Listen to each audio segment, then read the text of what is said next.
Two kids were talking about how they are going to save all the money and then help their fellow villagers build houses. But then, the rumbling is getting closer. In a flashback, we see Eren walking on the very streets he knows he will crush, wondering if it was better that all the Eldians died. The loss of life would be much lower than what he is going to do. He sees a kid being beaten by a few adults. His instinct is to save him, but then he wonders, what is the point? He is going to end all of them anyway. The Titans are getting closer. Fear of death is seen in their eyes. They run, knowing they can't outrun it. They hope, knowing they are hopeless. I'm so sorry. The rumbling has flattened the earth. There is death and destruction everywhere. In the next scene, we see Armin talking to Annie. They have a bit of a romantic moment, but it isn't enough to make them forget about the world they live in. They reach Uchiha and start preparing the flying boat. Meanwhile, Falco is crying because he thinks his family died in the rumbling. Mikasa talks to Annie, saying that she should practice using ODM gear. But Annie says that she is not going with them because Marley is gone. She just wants to live her remaining life peacefully. Annie asks Mikasa, what does she expect will happen when she meets Eren? Will she be able to end him? I won't. All I am doing is bringing him back, Mikasa responds. Captain Levi interrogates Yelena and finds out about Eren's plan. Peck asks Kiyomi to keep Falco and Gabi in the cabin until they are airborne, while men are working to fix the plane. In the morning, the plan is finally ready, and everyone prepares for their journey. Since Annie wasn't going with them, Reiner apologizes to her as he forced her and Berthold to go through with the mission when they lost Marcel. All this could have been avoided if they had abandoned their mission and gone home. Then everyone says their goodbye to Annie. As men are happy that they finished fixing the plan, Floch appears from the shadows and starts shooting at them. Mikasa ends him, but it turns out one of the bullets hit the fuel tank, so they won't be able to fill it, and it will take an hour to fix the tank. As they proceed, the earth starts to shake. It's here, the rumbling.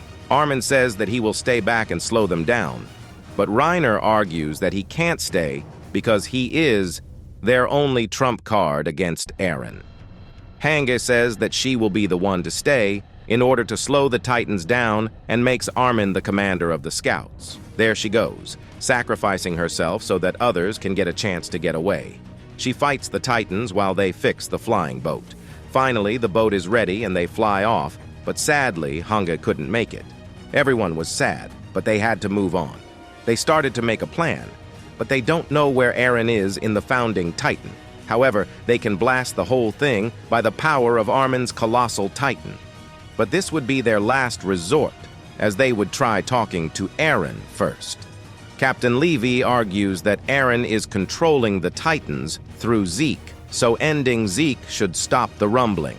Then they think about how many friends they had to sacrifice to get this chance, and they are not going to let it go to waste. Jean talks about how Reiner and him are the same. They both are murderers. Reiner recalls Eren saying the same thing. It is as if Eren wants them to stop him. Armin says that Eren can control the power of all the Titans, yet their Titan power remains unchanged.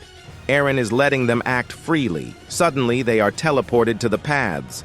Everyone screams to the top of their lungs, speaking to Eren, convincing him to end this massacre.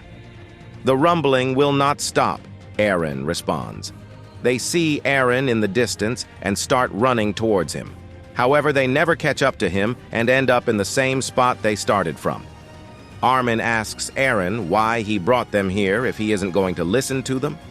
Eren responds by saying that there is no need for any discussion. If they want to stop him, they need to end him.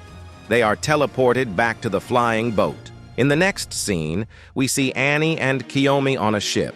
Kiyomi shares her regret that she brought Eren and Zeke together. This all could have been avoided. Then Falco and Gabi join them, and Falco tells them that he had visions from Zeke's memory. Gabi recalls that female Titan could manifest the abilities of other Titans by taking in a part of other Titans. Annie confirms, and the two get excited that they can help. However, Annie shouts at them to keep quiet, but then she realizes the situation and asks Falco about Zeke's memories. He tells her that he was turned into a Titan using Zeke's spinal fluid and that he is manifesting the characteristics of the Beast Titan. In his memories, he sees that he is flying above the clouds and feels like he can actually do it. In the next scene, we see Eldians traveling on a train so that they can get help from humans. But what they see is that humans have already taken off on their airships, and the rumbling has caught up to them. They go faster, hoping there would be at least a few airboats left. However, when they reach, they see that none is left. Then they notice that those airships are heading towards the rumbling with the intention of bombing the Titans. This is humanity's last hope, they think to themselves. The military leader is determined, and they launch their attack. They throw explosive barrels on the Titans, ending few of them, but then Zeke's Beast Titan launches an attack, destroying all the airships. All their hopes are shredded in a matter of minutes, but then they see an airship in the distance, emerging from the smoke. It's Armin and the others. They made it.